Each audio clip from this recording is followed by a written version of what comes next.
जम्मू कश्मीर से आर्टिकल 370 को हटाने के मोदी सरकार के फैसले को लेकर सुप्रीम कोर्ट में लगातार शब्दों के बाढ़ चल रहे हैं। कोर्ट में जिरह के दौरान अब कांग्रेस पार्टी के डबल स्टैंडर्ड भी एक्सपोज होने लगे हैं। कोर्ट में अचानक से यह मुद्दा गूंज उठा कि कश्मीर में आर्टिकल 370 कांग्रेस का ही कोड था।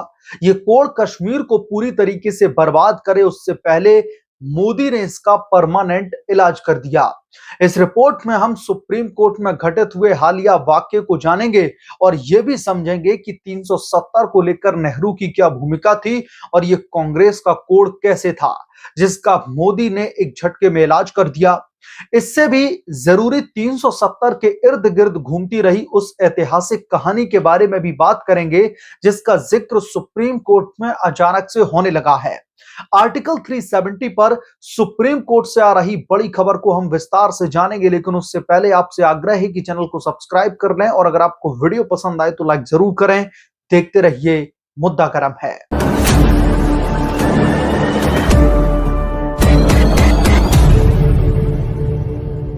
सुप्रीम कोर्ट में अनुच्छेद 370 को निरस्त किए जाने को चुनौती दी गई है और chief justice of India DY Chandrachud की अध्यक्षता में 5 जजों की संविधान पीठ लगातार बैठी हुई है। 20 से ज्यादा याचिकाकर्ताओं की ओर से दलीलें पूरी हो चुकी हैं और अब केंद्र सरकार ने अपना पक्ष रखना भी शुरू कर दिया है। सॉलिसिटर जनरल तुषार मेहता ने अदालत में जम्मू और कश्मीर के भारत में विलय का घटनाक्रम दोहराया। उन्होंने कहा कि अगर सरदार पटेल, जो कि देश के पहले गृह मंत्री थे, उनकी चलती तो अनुच्छेद 370 के तहत जम्मू और कश्मीर को विशेष राज्य का दर्जा नहीं मिलता। पटेल को जम्मू और कश्मीर को स्पेशल स्टेटस देने पर उन्हें दरअसल कड़ी आपत्ति थी। केंद्र ने अपनी दलील में उसे आधार बनाया। मेहता ने अदालत में कहा कि जवाहरलाल नेहरू के करीबी गोपाल स्वामी आयंगर ने अनुच्छेद 370 की सीमा बढ़ाई और उन्होंने ऐसा नेहरू के कहने पर ही किया था। अब हम आपको सुप्रीम कोर्ट में दी गई दलील के पीछे की पूरी जो कहानी है उसके बारे में बताते हैं। दरअसल सॉलिसिटर जनरल तुषार मेहता ने chief justice of India DY Chandrachud की अगुवाई वाली बेंच को अक्टूबर 1947 से पहले की परिस्थितियों के बारे में बताया।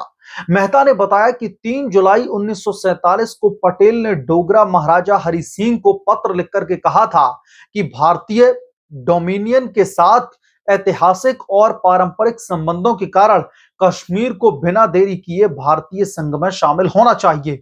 मेहता ने राज्य को बाहरी आक्रमण से बचाने के लिए भारतीय सैनिकों के प्रवेश के बाद में पाकिस्तान के कार्यवाहक commander in chief general David Gracey के कश्मीर में प्रवेश करने से इंकार करने के बाद की घटनाओं के बारे में भी बताया। कश्मीर के विलय पत्र पर हस्ताक्षर करने के बाद में जिन्ना ने जवाहरलाल नेहरू को दरअसल कश्मीर मुद्दे पर चर्चा के लिए लाहौर में आमंत्रित किया था। एसजी ने कहा कि माउंटबेटन निमंत्रण स्वीकार करने के लिए उत्सुक थे। नेहरू माउंटबेटन से सहमत होने के इच्छुक थे। हालांकि सरदार पटेल ने इस आधार पर इसका कड़ा विरोध किया कि इस मामले में पाकिस्तान हमलावर था और भारत को हमलावर को खुश करने की नीति का पालन नहीं करना चाहिए। मतभेद के कारण मामला महात्मा गांधी के पास में लेकर के जाया गया, जिन्होंने नेहरू, पटेल और वीपी मेनन से इस पर चर्चा की। चर्चा के दौरान ये एक कूटनीतिक समाधान निकला कि नेहरू को तेज बुखार था और उनका लाहौर जाने का सवाल ही नहीं उठता। यह निर्णय लिया गया कि लॉर्ड माउंटबेटन को अकेले ही जाना चाहिए। मेहता ने सुप्रीम कोर्ट में सुनवाई के दौरान कहा कि गोपाल स्वामी आयंगर, जो कि जम्मू कश्मीर रियासत के पूर्व प्रधानमंत्री और नेहरू के विश्वास पात्र जो कि शेख अब्दुल्ला के साथ में बातचीत कर रहे थे, उन्होंने जम्मू कश्मीर को विशेष दर्जा देने के लिए अनुच्छेद 370 का दायरा बढ़ाया। इसकी साफ तौर पर पंडित जवाहरलाल नेहरू की तरफ से सहमति दी गई थी और उन्हीं के इशारे पर इसको दरअसल इनिशिएट किया गया था, जिसका कांग्रेस ने विरोध किया था। विष्णु शंकर की पुस्तक माई रेमिनिसेंस ऑफ सरदार पटेल का हवाला देते हुए मेहता ने कहा कि 16 अक्टूबर 1949 को जब अनुच्छेद 306 ए तत्कालीन अनुच्छेद 370 का पूर्ववर्ती था, उसका मसौदा संविधान सभा में पेश किया गया था। पटेल ने गोपाल स्वामी को लिखा और कहा कि मुझे लगता है कि मूल मसौदे की तुलना में विशेष रूप से मौलिक अधिकारों और राज्य नीति के निदेशक सिद्धांतों की प्रायोज्यता के संबंध में कुछ महत्वपूर्ण बदलाव है। आप स्वयं इस राज्य के भारत का हिस्सा बनने और साथ ही इनमें से किसी भी प्रावधान को मान्यता न देने की विसंगति महसूस कर सकते हैं। सरदार पटेल ने लिखा कि खुद शेख साहब की उपस्थिति में हमारी पार्टी द्वारा पूरी व्यवस्था को मंजूरी देने के बाद में मुझे कोई बदलाव बिल्कुल भी पसंद नहीं है। शेख साहब जब भी पीछे हटना चाहते हैं वो हमेशा हमें लोगों के प्रति अपने कर्तव्य के बारे में बताते हैं। बेशक उनका भारत या फिर भारत सरकार के प्रति या फिर यहां तक कि व्यक्तिगत आधार पर आपके और प्रधानमंत्री नेहरू के प्रति कोई कर्तव्य नहीं है, जो उन्हें समायोजित करने के लिए हर संभव प्रयास कर रहे हैं। जब संविधान सभा ने जम्मू कश्मीर के लिए विशेष दर्जे पर आयंगर के प्रस्ताव को स्वीकार कर लिया तो नाराज सरदार पटेल ने शंकर को समझाया कि आयंगर ने नेहरू की सलाह के तहत ये काम किया था, जो कि उस समय अमेरिका में थे। सरदार पटेल ने कहा कि अगर जवाहरलाल नेहरू यहां पर होते तो हम उस समझौते से बाहर निकल सकते थे, यानी कि अब जो बगावत थी उनकी, जो वो नाखुश थे, वो उसका विरोध करते पंडित नेहरू के सामने।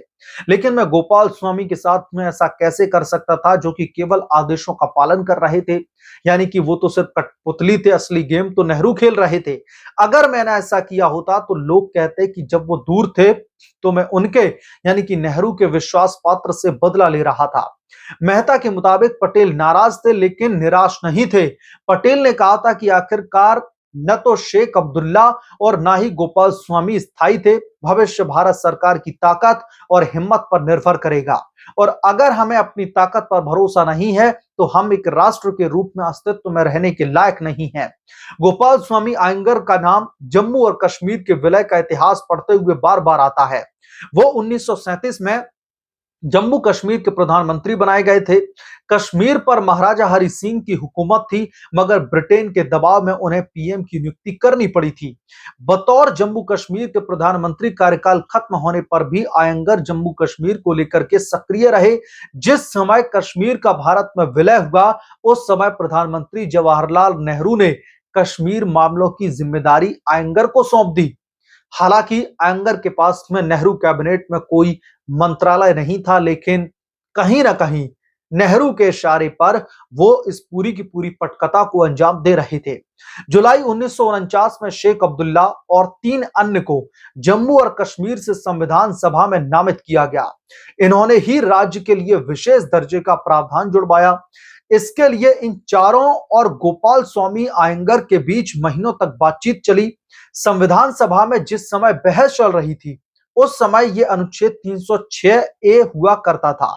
संविधान सभा के सामने रखे गए अनुच्छेद 370 मसौदे में आयंगर ने जम्मू और कश्मीर को विशेष राज्य के दर्जे वाला प्रावधान भी जोड़ दिया।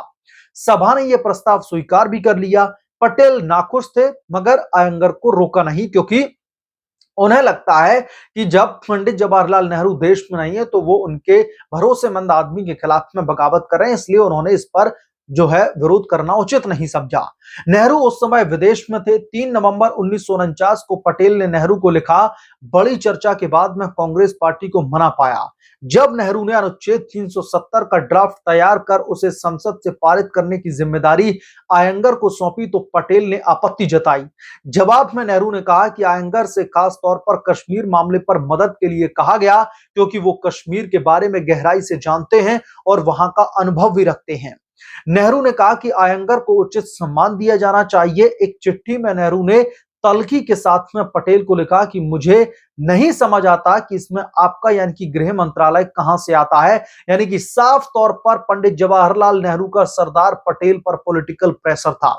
उन्होंने लिखा कि सिवाय इसके लिए कि आपके मंत्रालय को सूचना दी जाए, ये सब मेरे निर्देश पर हुआ है। मैं अपने उन कामों को रोकने के बारे में नहीं सोचता जिसे मैं अपनी जिम्मेदारी मानता हूं।